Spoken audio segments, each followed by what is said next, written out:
तो आप लोगों का परम सौभाग्य है, हम लोगों का परम सौभाग्य है कि महाराज जी जैसे परम भक्त परम ज्ञानी विराजमान हैं और उनसे ये कथामृत का श्रवण हो रहा है।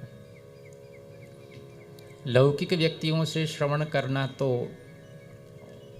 रुक्ष भोजनवत है, जो शरीर को तो पुष्ट करता है लेकिन काम चलाऊ शरीर को स्वास्थ्य की पुष्टि तो घृत भोजन से ही होती है। इसलिए श्रवण हमेशा भगवत भक्तों के महानुभावों से आचार्यों से ही करना चाहिए, ऐसा शास्त्रों में वर्णन आता है। पुराणों में जहाँ कहीं भी विरोधाभास प्रतीत होता है वहाँ पर कल्प भेद से उसका समाधान किया जाता है।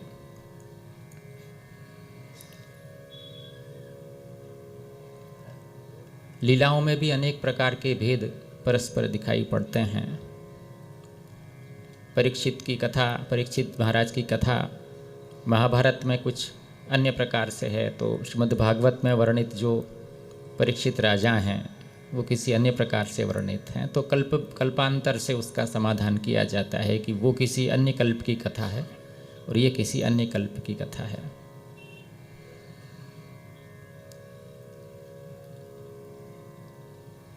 व्रज की भौगोलिक स्थिति के संबंध में भी इसी प्रकार का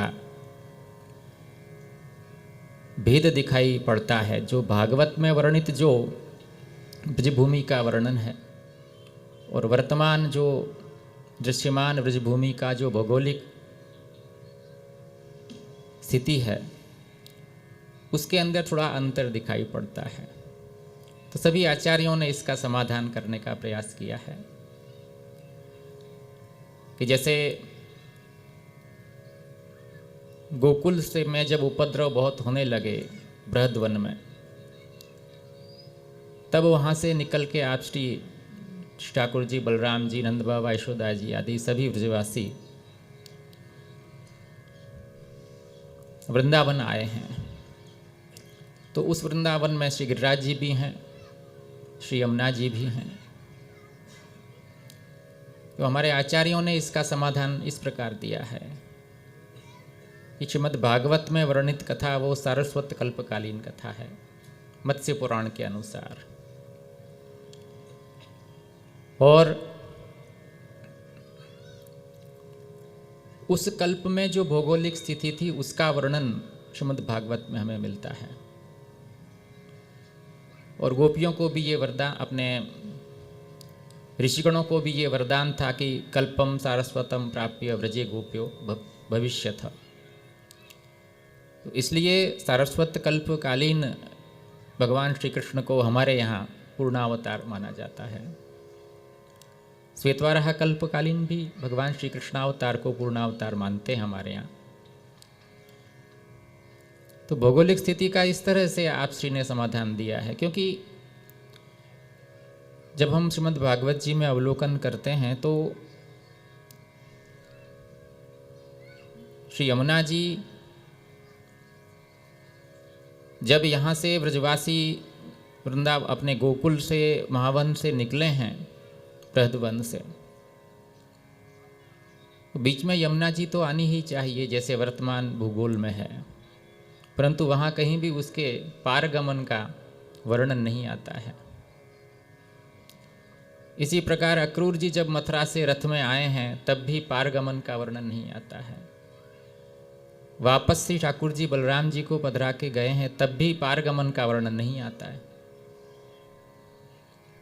तो इस प्रकार इन स्थलों पर जब ये वर्णन नहीं आता है तो अनेक विद्वान, जिसमें दयानंद जी भी, उन्होंने आपत्ति की है कि इस तरह का वर्णन वहाँ पर अनौचित्यपूर्ण वर्णन आता है। ये आपत्ति उन्होंने अपने सत्यार्थ प्रकाश में की है, परंतु ऐसा नहीं जानना चाहिए। ये हमारे ग्रंथ साक्षात वेद ही हैं। पुराण जो हैं वो वेदवत, पुराणम वेदवत सर्वम, ऐसा हमारे आचार्य आज्ञा करते हैं।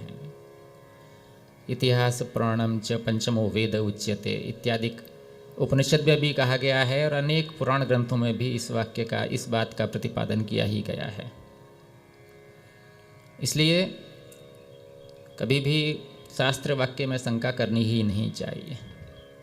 यदि एकत्र शंका है तो अन्यत्र सर्वत्र शंका हो जाती है। इसलिए जितने भी शास्त्र हैं उसमें अणुमात्र अन्यथा नहीं है, ये हमें समझना पड़ेगा। आजकल तो शास्त्रों को प्रक्षिप्त कहने की, इसका ये भाग प्रक्षिप्त है, इसका ये भाग प्रक्षिप्त है, ये कहना कि एक कुरीति चल पड़ी है। ऐसा नहीं होना चाहिए। प्राप्तस्य गति चिंतनीय, और यदि हमें समझ में नहीं आ रहा है शास्त्र की बात में कहीं विरोध, तो वो हमारी ही बुद्धि की कमी हमें माननी चाहिए। शास्त्र गलत है अर्थात हम ये मान रहे हैं कि हमारी बुद्धि शास्त्र से भी ऊपर काम कर रही है। ऐसा नहीं हो सकता है। भगवत वाणी है ये सब, श्रुति स्मृति ममई वाक्य। तो वहाँ ये समाधान दिया गया कि सारस्वत कल्प में यमुना का प्रवाह, जैसे आज हम गोकुल में हैं तो वहाँ उत्तर से दक्षिण की ओर प्रवाह है, परंतु सारस्वत कल्प में वो प्रवाह पूर्व से पश्चिम की ओर था। इसलिए श्रीमद् गोकुल, महावन, वृंदावन, गोवर्धन आदि एक उत्तर तट पर थे और मथुरा दक्षिण तट पर था। इसलिए गोकुल से यदि जब हम गोवर्धन श्री वृंदावन की तरफ जाएंगे तो नदी नहीं आएगी, ये स्वाभाविक बात है। और हमारे अन्य आचार्यों ने जब उसकी टीका की तो उसमें ये लिखा कि स्वयं आचार्यों ने कहा कि जो अक्रूर स्थान है वहाँ गोवर्धन की स्थिति थी। आज अक्रूर स्थान है, वहाँ गोवर्धन स्थित था उस काल में। तो वहाँ पर श्री यमुना जी स्वाभाविक हैं, वहाँ पर हैं। और उसके बाद टीकाकारों ने ये भी लिखा कि बृहत्सानुपुर और नंदीग्राम भी वहीं विद्यमान थे। इस तरह उसका वर्तमान भौगोलिक स्थिति और उस समय भागवत में वर्णित भौगोलिक स्थिति को इस तरह से समाहित किया गया है। कुछ भगवत चर्चा करनी थी तो ये आपके समक्ष निवेदित किया। थोड़ा यमुना जी का विषय तो हमेशा आपके सन्मुख उठाता ही रहा हूँ और मुझे लगता है उठाते ही रहना चाहिए। आप हमारे संत वाणी चैनल को सब्सक्राइब करें, वीडियो को लाइक करें, शेयर करें और हाँ, बेल आइकन पर क्लिक करना बिल्कुल ना भूलें ताकि हमारी किसी भी वीडियो की सूचना सबसे पहले आपको मिले।